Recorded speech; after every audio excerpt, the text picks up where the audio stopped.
So how has my lived experience with my own illness and my own healing journey allowed me to help others in a better way than I was able to before? Lots of levels, I suppose. Empathy, the ability to really empathise with where they're at, and I think that the fact that often they know what I've gone through a little bit, I share a little bit, which sometimes therapists say, oh no, you keep yourself separate in the conventional psychotherapeutic realm. I do share my own journey, check in whether they're okay with that, and usually the response I get is no, please, it's so helpful to know that you've done this, and I think it gives some reassurance to people that I've done the hard yards, and I often say, look, I've sat in that chair, yeah, and the wrestle that you have right now of maybe wondering, oh, I thought I was doing okay, and now I feel like I've crashed down again, and it's disheartening, and you've got to pick yourself back up. Not really understanding the body, feeling like you don't know what to do, or you're questioning whether this is the right approach, or how long it's taking, or should I be feeling this anger, or what do I do, or how am I supposed to come in contact with something that I can't really feel properly? And I mean, all of those, I feel or literally can feel their frustration and feel their struggles. And I think for them and for my patients and clients to know, I think they feel like that relationship, the therapeutic alliance, is that much stronger as a result, because it's not just some conceptual guy who's done some training and read a bunch of books and done a bunch of workshops. I've taken that, and yes, I have done that, but I've also applied it to myself.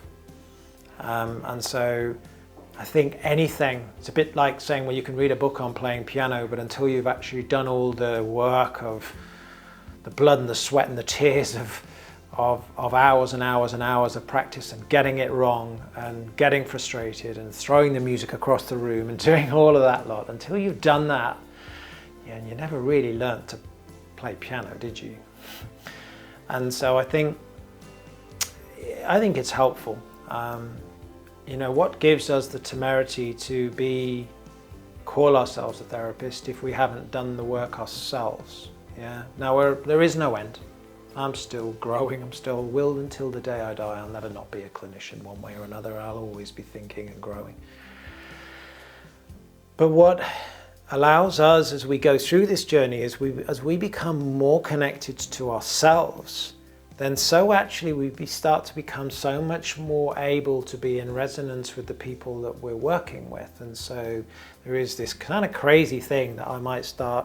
I was working with somebody this morning, and I was thinking, okay, what's going on? Right, well, I've gone tight in my chest, and now I've got a feeling coming up here.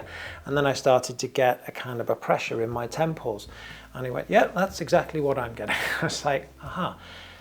Now, I believe that the work on myself, either through my own work of studying Zen, my own kind of martial arts journey, my own therapeutic journey, that's allowed me to feel and spend time coming into commune with my own nervous system and my own body, now means that I can resonate.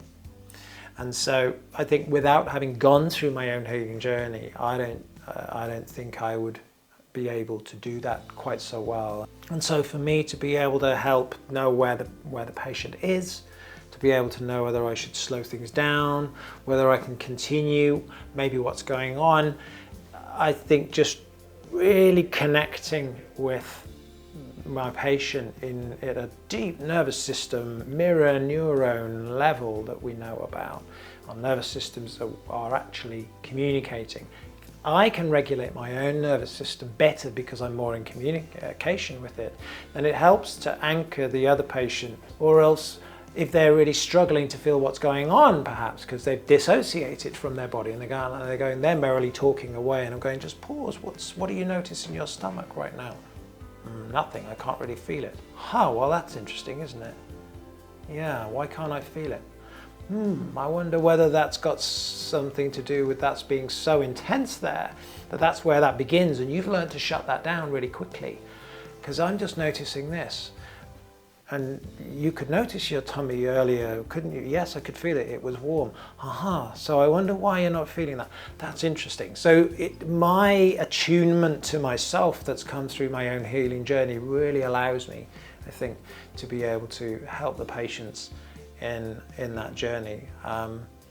And you know, some of the way along my journey, I had people help me do that. But unfortunately, I didn't have really anybody able to help me in quite the same way. So I do think that I hope, or I like to think that it's helpful for my patients to have someone who's attuned enough and has done enough work to be able to sort of really get in there with them and help them in their own healing journey. Hi, I'm Roger. Thanks for watching the video. Hope you enjoyed it. And don't forget to hit the like and subscribe buttons.